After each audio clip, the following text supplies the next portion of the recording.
Hello there, I'm joined by Josh Sparke from the LiveScore Group, who is the Director of Business Development and Procurement. Welcome to the studio. Thanks for having me. So let's talk about what's proven to be overhyped in recent years. Yeah. Starting with the US, there was a lot of hype about the US. Do you think that this was a false dawn for the gaming industry? No. In a way, there was a load of hype. I don't believe it was a false dawn. I think the hype came from, and it was deserved as well, there was a lot of talk about you've got to be first in, and once you're first in, it'll open up and it'll be very, very valuable to your business. Unfortunately, it didn't play out that way. So once it opened up, then states and regulation changed, and every state was like going into a new country, and it was a lot slower than what people thought it was going to be. So I think that's what hurt a lot of people going in there, and the costs as well. So the acquisition costs that were being thrown about were outrageous. So put all that together, it makes it a very tough territory to enter.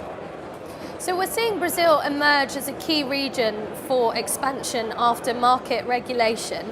Do you see Brazil following a similar pattern to the US, where a small number of brands have outsized market share?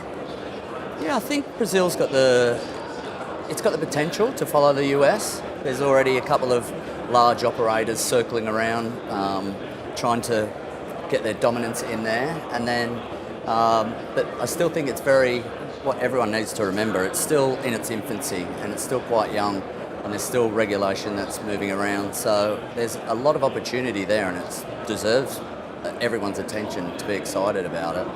But I think the main thing is that there's opportunities for those smaller operators to localise and partner with maybe football teams or a content creator, something like that, where they can niche out their specific area of the market.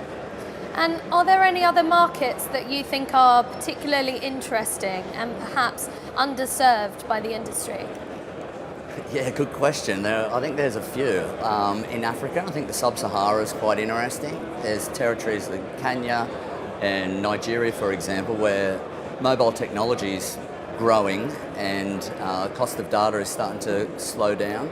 So those operators who can go into those territories and localise it and create that online experience that I guess some people haven't had yet, I think there's a big opportunity there.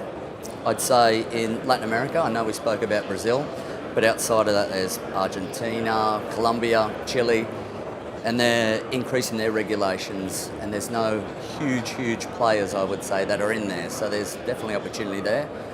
And then in Europe, I would say Eastern Europe, Serbia, and there could be a few others that are the landscape's evolving in those territories as well. So there's a lot of interesting areas that could be tackled.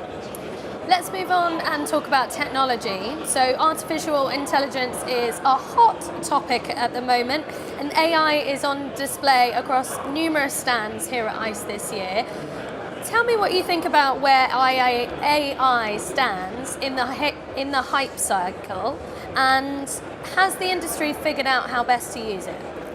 I think it comes down, there's probably 3 phases of AI. We've already been through the first phase, and it's been quite successful in Chatbots and with using our customers as far as looking for problem gambling, spotting patterns.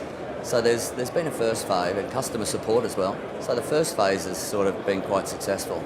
I think we're now seeing the second phase around here at the moment, where it's looking at real-time odds, also fraud detection. So there's a few areas where it's already in, and I think phase 3 is where it will move to personalisation and creating that experience custom to you. So it will give you your custom odds. It'll recommend your marketing. It'll recommend what you should be looking at or where your bets could potentially be. So I think there's a few areas still to grow. So definitely in the hype phase, but a lot of areas for potential. And what do you think will give it a chance of becoming intrinsic to how gambling operators do business? I think customer retention towards that personalisation, so that'll enhance the experience, and when you're in the ecosystem, it'll make that experience much more personal to you. I think fraud detection as well is another good one, to be able to spot that nice and early, pattern recognition, in-play and predictive analysis. So as matches are going on, to be able to look at previous data from years before, also what's happening and the patterns in that game. And then I think one that has the potential is like fun and humour. I think there's a lot of content that could be made using AI, and depending on your brand, it might be something that really works for you and gives you that different edge compared to someone else. Are there any use cases that have impressed you that you can share with us? I have spoken to a company who can pretty much make you can read for 2 minutes, and after 2 minutes of reading, then they can create any content at all. So you can plug in an API to that, and I can spit out any information, whether it be about an event or something that's coming up, a special, or someone's had that bet before, so they can personalise it for them. So yeah, there's some pretty cool stuff that's out there. So we're seeing a wave of sweepstakes and free-to-play games forming part of sportsbook operators' offerings, or even being used as a route into markets such as the US. Do you see any long-term future in these products? Yeah, for sure. I mean, they're both different products. And if you look at free-to-plays, they're a great acquisition tool, and they can do some really cool things on your site and help you out, depending on whether you want to go from one sport to casino, or you've got a certain sport. We have a fantastic fives product that we use with a new player every day, and it's a great acquisition tool for us, and it's good for retention as well. So there's definitely a place for them, especially in the sweepstakes in areas that haven't opened up in the US especially. It's like an introduction into putting a toe into water into what the world of betting is like. So it's a good bridge to have. So there's definitely a place for them. What that looks like for the sweepstakes after those territories open up and the next few years, I'm unsure. So your role spans procurement and business development. So I imagine a major component of that is looking into ways to help LiveScore's group offerings stand apart from its competitors. Does that mean that you see some prevalent failings across the industry in terms of how operators are presenting their products to the customer? For me, yeah, I do. I see in the industry that some of the operators maybe focus too much on their product features. For example, rather than having that holistic approach to the customer experience, I find that some operators just find themselves or try and pigeonhole themselves into being, we're the odds people, or we give the best bonuses. And to do that, I think you're missing out on that whole experience of taking that customer and making them connected to the brand. So in 2025, what do you feel is most important for operators to be looking at to challenge top tier operators? Is it as simple as just finding the edge on the competition? Well, if it was that simple, I think I'd be in another job. But I think there's a few different areas that you could look at. Innovation is obviously one.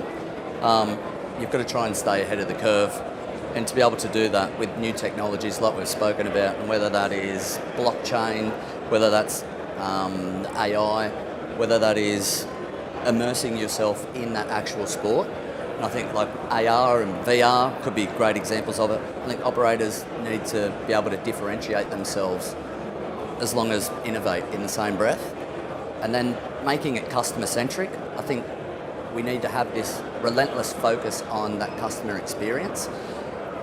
I think brands really do underestimate the power of their own brand, but then the power of that relationship that they have with their customer, and creating that community around their brand, I think is important. And then I think the last one is probably the hardest. It's localization and keeping up with regulation. So localizing your product and making sure that it's just not a one shoe fits all type product. You are there on the ground and you're making sure you're there for the people who are using your product. I think that's especially hard in our ever-changing environment and regulation that's happening. And for those brands that are able to keep up with the ever-changing regulation, and even those countries who continually move the goalposts, I think those ones will be the ones who succeed moving into the future and have a distinct advantage. And are you seeing any interesting examples across the industry? Yeah, I mean, if you take a look around and have a walk through, there's a lot of new, exciting, I think, areas that people could explore. And I think the beauty of it now is it's not like this is a one-stop shop for everyone. Put this in, it works for everyone. It's more personalised, and you can tailor certain products for you to make sure that it is something that goes with your brand and your users recognise. Josh Sparke, thank you for your time. Thanks for having me.